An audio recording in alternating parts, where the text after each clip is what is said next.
Break के बाद बहुत स्वागत है आपका। तो झारखंड में पार्टी के अंदर चल रही खींचतान को लेकर बीजेपी भी गंभीर है। पार्टी अध्यक्ष नितिन गडकरी खुद इसकी मॉनिटरिंग कर रहे हैं। गडकरी के प्रतिनिधि विनय ने इस बाबत झारखंड का दौरा भी किया है। मुख्यमंत्री अर्जुन मुंडा और पार्टी के प्रदेश अध्यक्ष दिनेशानंद गोस्वामी से अलग अलग बातचीत भी हुई है। सीएम की कुर्सी को लेकर बीजेपी हुई गंभीर। नितिन गडकरी के दूत पहुंचे रांची। दिनेशानंद गोस्वामी और मुंडा से की मुलाकात। गतिरोध दूर करना रहा मुख्य मुद्दा। झारखंड की समस्या को लेकर बीजेपी गंभीर हो गई है। पार्टी अध्यक्ष नितिन गडकरी ने अपने राजनीतिक सलाहकार विनय सहस्त्रबुद्धे को इस बाबत रांची भेजा। सहस्त्रबुद्धे ने रांची पहुंचकर मुख्यमंत्री अर्जुन मुंडा और पार्टी के प्रदेश अध्यक्ष दिनेशानंद गोस्वामी से मुलाकात की। कुछ हम केवल मिलने के लिए आए हैं लोगों को, संगठन के लोगों को और माननीय मुख्यमंत्री जी को। किन लोगों से मिलना?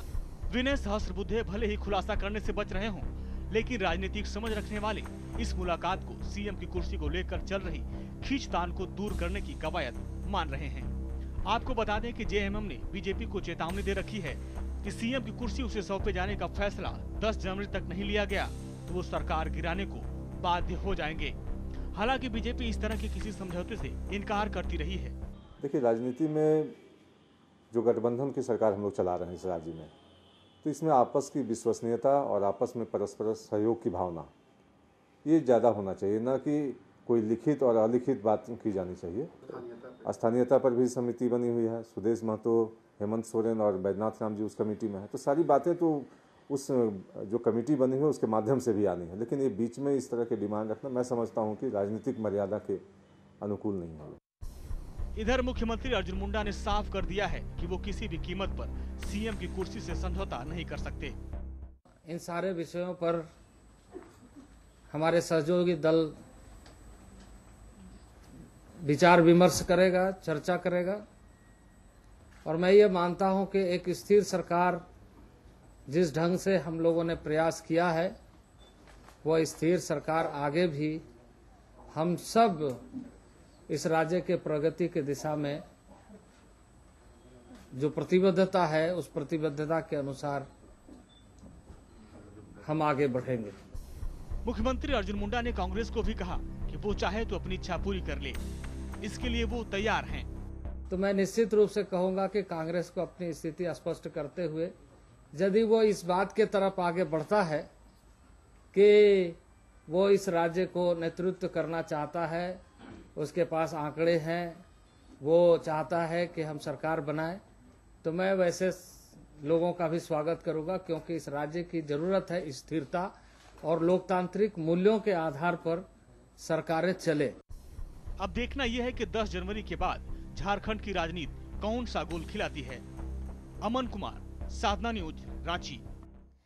जी हाँ, तो इस बार बेहद स्पष्ट शब्दों में मुख्यमंत्री अर्जुन मुंडा ने अपनी बात रखी है। मुकेश जी, जिस प्रकार से हम अर्जुन मुंडा को भी सुन रहे थे और इसके पहले जो हमने सुना कि जब मिलीजुली सरकार बनती है तो एक विश्वसनीयता होती है, लेकिन इस बार 7 सवाल पूछे जाते हैं, उस पर लिखित में जवाब लिया जाता है, ये राजनीतिक मर्यादा के अनुकूल नहीं है, जैसा कि हम सुन रहे थे। वाकई में तो क्या इसे मुख्यमंत्री की मजबूरी ही माना जाएगा कि उन्हें लिखित में जवाब देना पड़ा? बिल्कुल देना पड़ा, या कहें जो कुर्सी को बचाने के लिए हर कीमत पर हर वो कदम उठा रहे हैं जिससे ताकि इनको ये नहीं लगे कि जो आपने ये नहीं अपनी तरफ से कोई कारण छोड़ना नहीं चाह रहे हैं। जी बिल्कुल। और खासतौर पर अभी जो आपकी रिपोर्ट मैंने देखी, विनय सहस्त्रबुद्धे काफ़ी करीबी माने जाते हैं नितिन गडकरी के और इनके करीबी हैं वो आपके आरएसएस के भी बिल्कुल कहें जो एक तरह से ये माने जाते हैं। और ऐसे में अगर विनय सहस्त्रबुद्धे अगर ये कहते हैं तो अगर फोन लाइन पे हैं तो बिल्कुल हमारे साथ फिलहाल जेएमएम के नेता विनय पांडे जी इस वक्त माफ कीजिए विनोद पांडे जी फिलहाल फोन लाइन पे जुड़ चुके हैं। विनोद जी, बहुत स्वागत है आपका साधना न्यूज में। विनोद जी, सुन पा रहे हैं आप हमें? हेलो विनोद जी, सुन पा रहे हैं आप हमें? हेलो, हाँ बोलिए।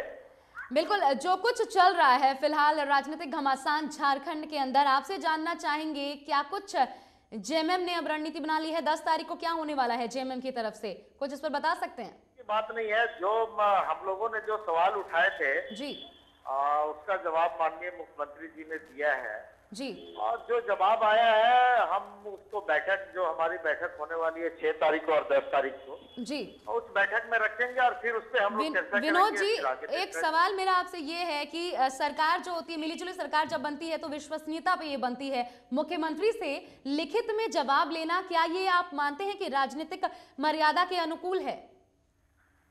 देखिए, जब भी हम लोग इस तरह की सरकार बनाते हैं जी, ये पूरा ट्रेंड चल चुका है पूरे देश में और अन्य राज्यों में भी इस तरह के बातें हैं, तो आपस में अगर विश्वास नहीं होगा तो फिर ये सरकार नहीं चल पाती है और कहीं ना कहीं कुछ दिक्कतें आती है, कहीं कम्युनिकेशन गैप होता है या विश्वसनीयता की कमी होती है, तो बातों पे विश्वास नहीं होता। विनोद जी, ये सरकार आपकी भी है, इस सरकार अगर कुछ अच्छा कर रही है तो भी आप उसके लिए जिम्मेदार हैं, आप बधाई के पात्र हैं। अगर वो कुछ खराब कर रही है तो आप भी उसके लिए जो है जिम्मेदार हैं। तो ऐसे में ऐसी क्या बात हो गई जो 7 ऐसे सवाल आपको है जो कि जो आप आमने सामने पूछ नहीं सकते जनता के सामने, और बंद लिफाफे में आप प्रश्न भेजते हैं और बंद लिफाफे में उत्तर आता है? ऐसा क्या है जो जनता से छिपा रहे हैं आप लोग? देखिए, जब थोड़ी दुनिया बढ़ी तो इस तरह की बातें सामने आई। जी, हेलो, तो मतलब दूरियां यहाँ पे हैं, लेकिन इसकी जरूरत भी पड़ गई कि बंद लिफाफे में बातचीत हो और जनता के सामने सार्वजनिक ना किया जाए। माननीय मुख्यमंत्री जी आए थे गुरु जी से मिलने के लिए, जी, जो गार्जियन है इस राज्य के, तो निश्चित रूप से उन्होंने ये बातें रखी कि इस तरह की बातें हैं और हेमंत सोरेन जी भी थे वहाँ पे। नहीं तो आखिर विनोद जी ऐसी ठीक है, इस पे हम लोग जो भी सवाल पार्टी ने उठाया है उसका एक जवाब आ जाना चाहिए। विनोद जी, ऐसी कौन सी बात है? क्या मामला है, कैसे विनोद जी, हम लोगों को चलाना है? विनोद जी, जनता ये जानना चाहती है कि ऐसी कौन सी बात है जो आप जनता से छुपा के बातचीत कर रहे हैं? जब जनता के लिए आप लोग काम कर रहे हैं तो ऐसी कौन सी बात है? नहीं है, हम एकदम खुला किताब है और जनता के सामने जब आप खुली किताब है तो बंद लिफाफे में बातचीत क्यों हो रही है? नेताओं से बात कर रहे हैं, जनता के सवालों को ही लेकर के हम बात कर रहे हैं। नहीं विनोद जी, मैं वही पूछ रहा हूँ कि जब आप खुली किताब हैं तो बातचीत बंद लिफाफे में क्यों हो रही है? नहीं, बातचीत सामने हुई है, दोनों आप लोग मिलते भी हैं, कमरे में बंद होकर के बातचीत भी होती है, उसके बाद फिर से एक बंद लिफाफे में प्रश्न जाता है, फिर बंद लिफाफे में उसका उत्तर आता है। बात को आप समझ लीजिए, जो बैठक में प्रस्ताव पास किए गए वो उस चीजों को लिखित रूप में ही पास किया जाता है, लिखित रूप में रहता है, तो उसको सामने दिया तो गया। बैठक में तो जो बात होती है वो तो सार्वजनिक होती है, बातचीत में बताई जाती है। अगर आपने लिखित किया तो आप बताइए क्या बात है, आप बैठक में क्या बातचीत हुई, जनता को बताइए हमारे माध्यम से। देखिए, मैं आपको बता दूं कि जो सवाल हम लोगों ने उठाए थे, 7 सवाल उठे थे जी, उसमें एक स्थानीयता का मामला था, दूसरा था वो मदरसे को 592 मदरसे को अनुदान देने की बात थी, तीसरा जो द्वितीय राजभाषा का जो मामला था ये सारी बातें तो लीक हो गई, आप वही बता रहे हैं। आप उत्तर तो बताइए जो मुंडा जी ने आपको उत्तर दिया है। पूछा तब मैंने बताया। बंद लिफाफे में जो उत्तर आया है विनोद जी वो तो बताइए। नहीं, वो उत्तर आपको बताएंगे जब ये इसको बैठक में हम लोग रखेंगे, फिर उसके बाद आपको बताएंगे। तो मतलब आप मुझे संशोधन करने के बाद बताइएगा?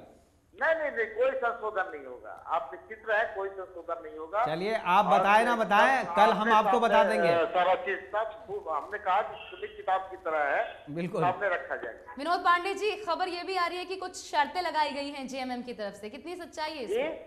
कुछ शर्तें लगाई गई हैं जेएमएम की तरफ से, सरकार अगर चलाना है तो नहीं है झारखंड मुक्ति मोर्चा का, और जो भी बात है वो जिस तरह से हुआ है उसका जवाब माननीय मुख्यमंत्री जी ने दिया है। अच्छा विनोद जी, एक चीज बताइए, बैठेंगे बैठक में उस पर चर्चा करेंगे, फिर आगे हम लोग निर्णय लेंगे। विनोद जी एक चीज बताइए, आपकी क्या अगर वो 28-28 महीने के फार्मूले पे राजी नहीं होती है बीजेपी, तो क्या आप लोगों की तरफ से मुख्यमंत्री बदलने की बात भी हो रही है कि मुंडा के अलावा कोई भी चलेगा? हमने कहा कि हम लोग बैठक में निर्णय लेंगे और क्या निर्णय होगा ये बैठक के बाद ही बता पाएंगे। चलिए, बहुत बहुत शुक्रिया आपका हमारे साथ जुड़ने के लिए इस चर्चा में। तो बैठक में निर्णय लेंगे, चाहे बीजेपी हो या जेएमएम हो, कोई यहाँ पे स्पष्ट तरीके से जवाब देने को तैयार नहीं है मुकेश जी। एक सवाल यहाँ, अब क्योंकि यहाँ से कुछ आउटपुट नहीं मिल रहा है, अगर जेएमएम 10 तारीख को वाकई में समर्थन खींच लेती है बीजेपी से, तो क्या समीकरण आप देखते हैं प्रदेश में बनते हुए? देखिए, सरकार तो अगर वो समर्थन खींच लेती है तो सरकार बनने के आंकड़े हैं कांग्रेस और जेएमएम के पास, और इसीलिए ये दबाव बनाया जा रहा है। और इसी बात को मुंडा समझ रहे हैं, क्योंकि आंकड़ों में 18 सांसद इनके पास, विधायक इनके पास हैं बीजेपी के पास। ये 18 विधायक लेकर के अलग हो जाते हैं तो 18 विधायक के 14 कांग्रेस के और 5 जो आरजेडी के हैं वो मिलकर के वो कमी पूरी कर देंगे। बाकी जो आप कह रहे हैं, जो आजसू वगैरह और जो इंडिपेंडेंट और जदयू जो हैं, वो उसी तरह से सरकार में रहना चाहेंगे जो इंडिपेंडेंट हैं।